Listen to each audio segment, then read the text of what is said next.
میخوام یکی از عجایب هفتگانه رو نشونتون بدم. واقعا بی‌نظیره. فکر نمی‌کردم انقدر زیبا و قشنگ بشه. تو مسیر خور به طرف بیابونک یه قسمتی بود که بهش میگفتن آبشار نمک.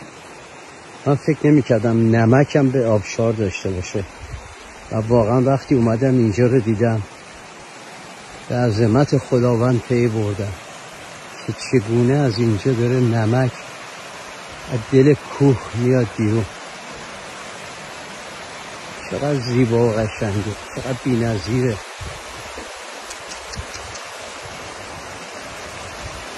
این رودخونه ای از نمک، آب شوری که از اینجا میاد میبرن تصفیه میکنن و پتاس میگیرن ازش.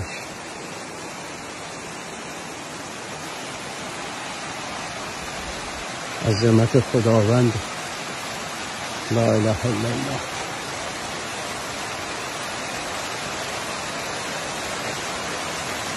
دل بیابون یه همچین کوهی وجود داشته باشه که این همه آب بیاد بیرون، اونم نمک.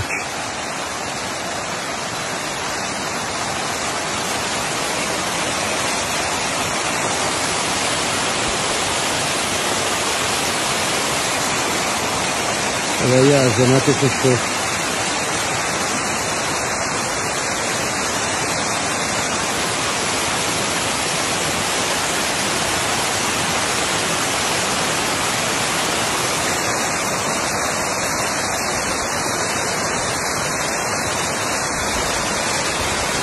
الله اکبر.